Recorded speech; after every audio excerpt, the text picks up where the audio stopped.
Hello, Facebook fans and YouTube fans of DX Engineering. It's Friday afternoon here in the Eastern Time Zone of the USA. It's June 25th, 2021, and it's 20 Zulu, and it's time for the weekend special. And today we're talking about field day and also about things you should be doing in the summer to maintain your station, because there are a lot of opportunities up here in the Northern Hemisphere while it's warm to get some of those projects underway, because before you know it, it'll be October and November and it'll be getting cold again. So don't forget about those antenna projects. But let's do some, let's bring in Bart, W9JJ from the ARRL. Hello, Bart. Feeling like Bart doesn't hear me yet, but that's okay. We'll get there. And so it's going to be a fun weekend. It's going to be field day, and make sure, this is one of the big things. You got to make sure you have a safety officer. Got to have a safety officer at your field day. Very, very important, because you know, things can go wrong, and you want to minimize the chances of a safety issue. And that's why you get extra points for having a safety officer. And in the field day rules, they talk about the role that the safety officer plays. And it's very important that you have a safety officer. So that's first. And always err on the side of caution. Don't take chances. And remember, this is supposed to be a very fun operating event. So help mentor others and help to bring new people into the hobby. A lot of people, this will be their first field day. Remember, last year there was very limited field operations. So, and there's a lot of new licensees out there. So their first official in the field day. And I'm sure you remember what your first field day was like. And so it's really important. And we've got Kilo Alpha 2 India Radio Quebec on, and he says, I'm the safety officer, and I definitely take my role seriously, cracking the whip on my guys. And Marlo, thanks very much for stepping up and taking on that responsibility. It is very, very important. And, you know, it's important to have good food too. I've been told that I don't talk about that enough, but it is a time to get together and have some fun. And Bart is on from the ARRL. Bart, do you hear us? I do, loud and clear, 5 by 9.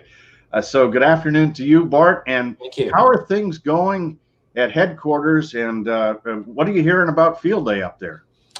Lots of traffic, Tim, and thanks for having us on today for the 2021 ARRL Field Day. There's a lot of excitement. We've been following the Facebook and Twitter posts, getting a lot of phone calls. A lot of people are asking all the right questions about their class of entry, how to prepare for the event, how to respond with their submissions when the event has ended, what other people are doing, ideas for location and configurations. We still have obviously the continuation of the winding down of the pandemic limitations. So a lot of social distancing questions, a few of the safety officer questions as it may regard the keeping cleaning supplies handy at the event, things of that nature, Tim. So Bart, if you were to, you've covered several things here, and by the way, to all our viewers, make sure if you have a question for Bart, now's your chance. Bart works in the contest branch along with Paul, and they've been busy getting everything set up for, or answering questions for field day. So let's talk about some of these things. Let's talk about what sort of question would you get about the category, Bart? The primary ones right now are individual versus group. There's a lot of people who want to get out. They want to do portable operations. What defines the difference between a Class A portable operation versus a Class B. And, concisely, it's the number of participants. So if you and your wife and brother-in-law go to a location and they help you set up the antenna and a tent, it's based on the number of bodies, not on the base of the number of operators. So that would be an example of a 1A, 3 or more people. So we categorize it based on not only the individual who might be operating, but the help he has been given as well. On the other hand, if it's just somebody backpacking or somebody and their partner backpacking, again, it'd be the example of 1 or 2 person operation, and it'd be a Class B. We do get questions periodically on the home stations. What's the difference for me between being a home station on AC mains, which is Class D, in other words, commercial power, versus what qualifies emergency power. And then people drilling down. Okay, I've got solar panels. I've got some other configuration. I'm going to run batteries all weekend, for example. So that would be a Class E home operation. And of course, the one thing as a criteria of this year, based on just the massive number of home stations that were active last year, is that home stations with large antennas and the ability to generate big signals and big power seem to overwhelm the bands, especially those categories. So for this year, and not necessarily knowing where we'll take it next year, but for this year, the power limitation for home stations is 150 watts. Okay. So that is a change to the rules that D stations cannot run more than 150 watts output power. Correct. D and E, both being home station categories. D and E, okay. And the E's are running on emergency power. That's right. Exactly. And let's talk about the old rule about D stations working other D stations. Yep. Okay, so for last year and again this year, one of the accommodations that the ARRL family, the board, and committees felt strongly about was that since more people were staying home, and previously, again, the idea is field day, so the idea is to get out in the field to prepare for and demonstrate and practice emergency communications, that the concept of operating from home wasn't first and foremost the focus. The focus conceptually was that we would prepare for, set up stations, and demonstrate our ability to be flexible, not operating from home. But having said that, to discourage necessarily home stations working home stations and perhaps being a larger part of the signal bandwidth on the bands, we did not afford them any points. We said, hey, you can work the other station. We're just not going to give you any points for working the other home station. So Class D to Class D would not be afforded any points in the tally of final contacts. Now, given that the event is not a contest and given the event is not adjudicated, it's a lot of honor system situation. But in the end, we really want, if as home stations are on there, over the years, we've wanted them to seek out the stations who were operating portable, mobile, or at EOC stations, and not just make it another fixed home station event, one big station working another big station. So the D's and the E's, that rule is waived for this year. And it was only D's historically. So, but yes, last year and again this year, D and E stations are afforded contact points for working other D and E stations. Great. And we've got folks on from all over the world here, from Philadelphia, Whiskey Juliet 3 United, Kilo November 4, Kilo Oscar Papa is on, and Captain Jack, he is the safety officer at probably K3MJW or W9JJ down in Pittsburgh. WA4 Mike, Oscar Mike, everyone have a safe and enjoyable field day weekend. from Kentucky, Kilo Golf 2 Juliet Whiskey in New York City. And Ira, he's going to do field day from Anguilla, Victor Papa 2 Echo India Hotel. And Perry is on November 5 Papa Juliet from Oklahoma City. And from New Zealand, good morning to Zulu Lima 1 Mike Hotel Sugar. And so we've got quite a following for you here today, Bart. Bart, let's talk about some of the other fun things you can do with some of the creative things with natural power. Exactly.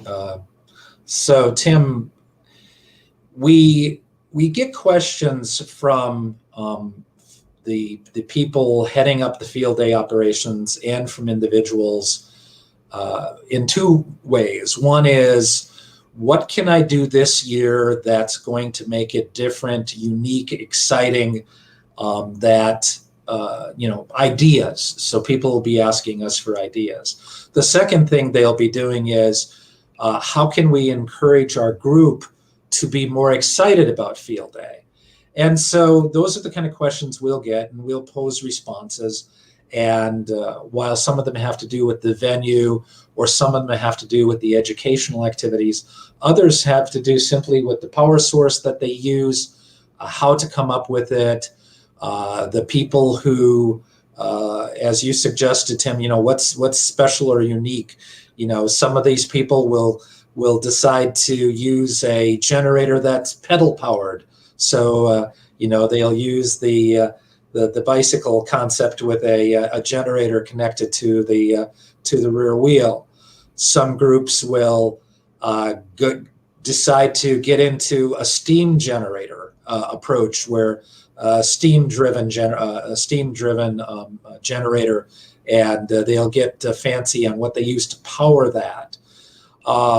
Again, a lot of people engage in solar, and solar is becoming more readily available, which is really great.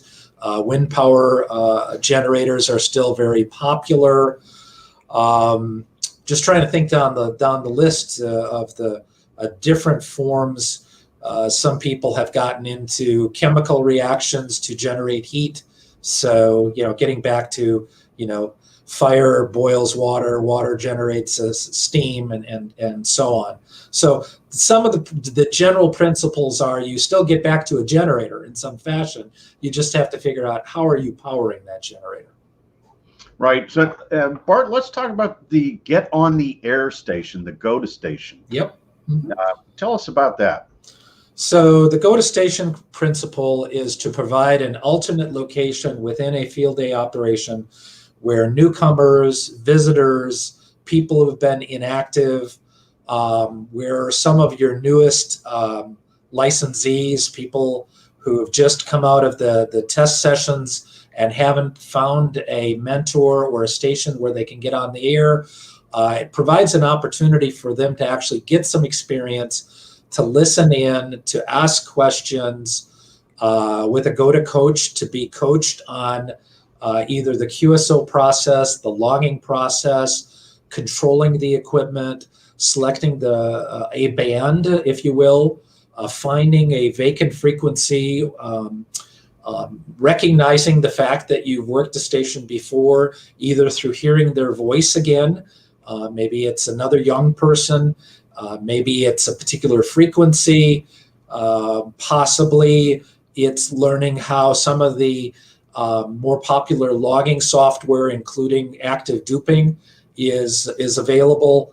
The Go to station runs a separate call sign from the primary station, which then allows it to work the same stations. So if you're walking the event and you hear your primary station or stations working, whatever the call sign, W9JJ, for example, on 20-meter phone, and you say, oh, okay, well, conceptually, I can't work them again. But in the case of GOTA, it's another station with its own call sign, and you can work those same stations that your primary operations have already worked. And you might have observed the experienced operators giving out the exchange of 3A Eastern PA, and W9JJ came back with 3 or 4F Connecticut, you had an idea of how the exchange worked, and when you got over to the GOTA station, you heard W9AW. You got very excited because it's the headquarters station, and B, you already had heard a QSO that had already been exchanged. The experience was heard, example was set, and you're able to sit down in front of the radio, call them, give them your exchange of 3A Eastern PA, and in some ways, know that ARRL is currently 4F Connecticut. And that's very cool. And Bart, correct me if I'm wrong, but a field day operation could have up to 4 transmitters on the same band. They could have a CW station for the field day operation. They can have a digital station. They can have a single sideband station, and then using another call sign, they could have a GOTA station, all on 40 meters at the same time, right? Exactly. And obviously, antenna, positioning of antennas for least interactions between the stations, some of the filters that DX Engineering and others provide to allow for separation within the same band are not only helpful, but almost essential to ensure not only that you're not getting front-end overload from another signal in the same band, but that you're also not damaging the receiver in the process and find all of a sudden you can't hear anything because the RF overload was so strong that it actually damaged the receiver. Very good. And we've got John on here, November Mike 2 Radio. He says, thanks to DXE for quick shipping. New power supply arrived in time to save my field day. And we've got also John on Kilo Charlie 5 November Golf X-Ray, and he says they saved Field Day 2021 at my QTH with a quick ship out on a replacement base for my Hustler 6 BTV and some other goodies. Thanks again, 73 to DXE. Let's talk, Bart, about the safety officer. Mm-hmm. Sure, Walk absolutely. So we offer bonus points, 100 bonus points for not only a safety officer and a certification at the end of field day submitted with participation results, but also we have within that list a number of criteria that are so relevant to maintaining a safe operation. And those things include somebody being responsible for the generator and fuel storage, recognizing that, don't fuel a hot or a running generator.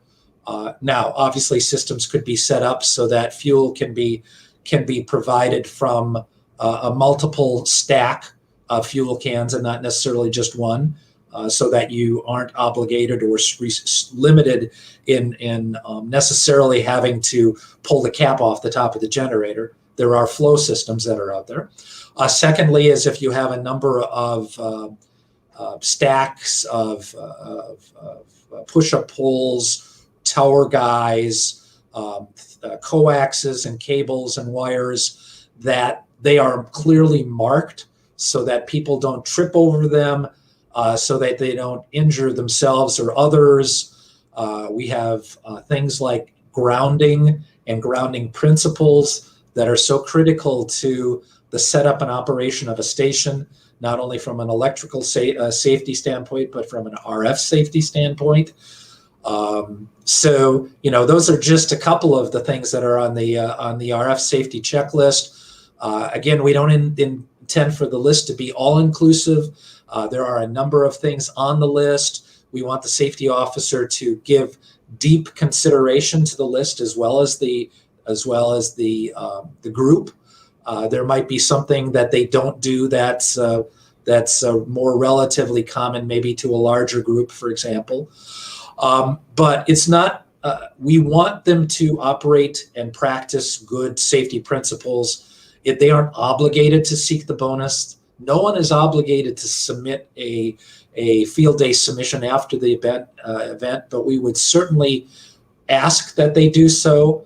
It allows us to better understand who was on the air, how they did, what activity levels they saw, what kind of activities they engaged in, if they had youth at the event, how many people were involved, did they have any educational activities, and not to forget also that some of the newcomers that they bring to the event, and I'm veering slightly off topic, but I wanted to get this in, Tim, that the bands above HF are still a hotbed for field day activities, including 6 meters and 2 meters, both analog and digital. And as you know, if 6 meters opens up, 10 meters and 6 meter E-skip opens up, you can have not only hundreds, but several hundred QSOs on a free radio. The VHF station does not count in your overall total. Yeah, that's a very good point. And so it really is important to read all the rules so that you don't miss anything, and including some of these free stations and how the GOTA works, etc. I think that's really important. Bart, what does field day look like at W9JJ? So for us, keeping in mind that we run bulletins, in fact, I just took it off my screen, but I'm going to go back to it, that to begin, we begin transmitting bulletins for field day starting tonight. Somebody would argue, well, is it really the field day period? And the answer is yes, for two reasons. One is groups are already setting up. They may set up in advance as early as 24 hours before field day will begin. And so they may be poised to copy the field day bulletin starting as early as 5 p.m. Pacific time today on CW. The reason for that is we don't know what propagation we're going to have going into the field day event over the weekend. And we certainly wouldn't want groups who put all of their planning into copying the bulletin, say on Sunday, as QSOs begin to wind down a bit. Maybe they feel as though there's a lot of duplicate stations they've heard more than once. So they don't find as many fresh stations to work and said, okay, we'll copy our bulletins on Sunday. And then turns out Saturday night there was a major solar flare, HF bands take a dip, and they don't necessarily get the benefit of hearing the bulletin. We would love for them to copy it. We'd love for them to get the bonus points. So first and foremost, to share with everybody, we do have a bulletin schedule that's Friday night, Eastern time from 8 to 11. That is CW digital phone, and then finally a repeat of the CW bulletin. Saturday morning at 10 and 11 Eastern time, and then again 8, 9, and 9:45 Saturday evening. Sunday Eastern time, 10, 11, and 12 for CW phone and digital. Again, your time zone may vary. So again, the field day packet has the W9JJ schedule in it, but if you go by Eastern time, obviously make the appropriate adjustments for your own time zone. Secondly, ARRL staff tomorrow, certainly, possibly on Sunday, but we'll see as our abilities dictate, will be on starting at 2 p.m. tomorrow from the W9JJ Hiram Percy Maxim Memorial Station on the bands.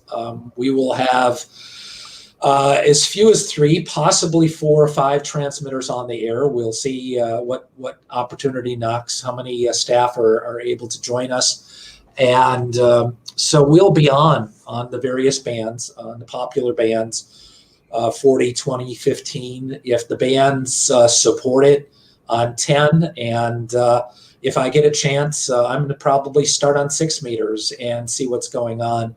And if E-skip permits, and giving appropriate plugs to the various spotting systems. And I think that's important too, especially from both an educational and maybe even a little bit of the GOTA station, is if you've got the ability to have an internet connection and a second monitor, pull up something like DX Maps and take a look at not only all bands, but start breaking it down by band.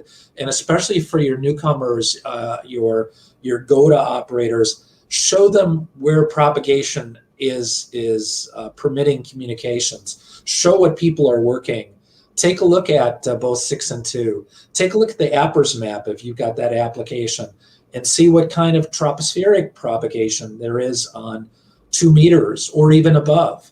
You know, is there something coastal on the East Coast? Is the duct open from Hawaii to California? A little early in the season, but you never know. And finally, you know, what ESCIP looks like on the APRS map, which looks like the XY pattern of a RIDI signal in olden days, where you'll have north and south and east and west paths crossing over the center of an ESCIP path. And it's just, when you look at an APRS map, especially during ESCIP openings, it's just phenomenal what you see. Well, that's a very good point. Bart, I want to thank you and Paul and all the staff at ARRL headquarters for everything you do for this great hobby, but especially to take care of Field Day the way that you do and answering all the questions. And I'm sure the phones will be ringing off the hook on Monday and Tuesday as well. And, you know, get your logs sent in. And any other final words for us, Bart, before we sign off? So for those who are actually submitting their entry,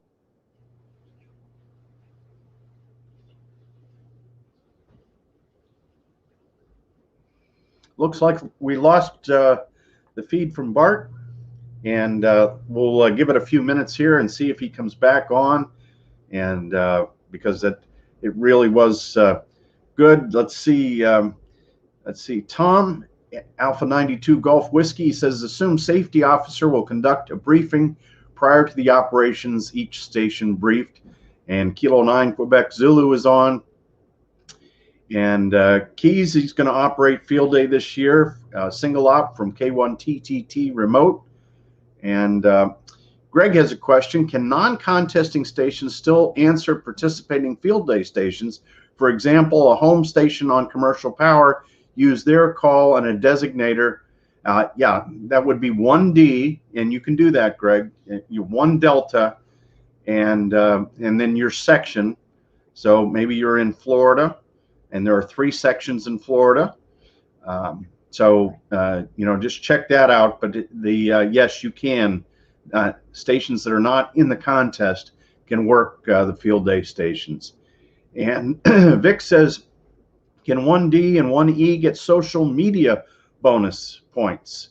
And I'm not sure. I don't know specifically. So let's hope that that they come back, that Bart comes back on. Individual participants do not qualify for this bonus, available to all classes. So we'll get some clarification on that. And we've got from Dayton, Whiskey 8 Delta Golf November. And Grace is on, Kilo Echo 8 Radio Juliet United. I'll bet she'll be on the satellites. And Papa Echo 2 Kilo is on with us as well. Well, looks like Bart is not going to make it back. So we're going to say have a very safe and fun Field Day. Get out there, and if you can't get out in the field, turn on the radio and help them out. Give them a few QSOs. It's always a lot of fun, and I think you'll learn something.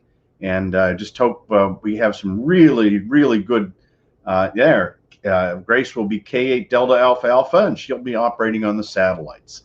So get out there, have some fun with the best hobby in the world. We'll see you next week on Tuesday for Tuesdays with Tim and Jeff. Until then, 73 from DX Engineering.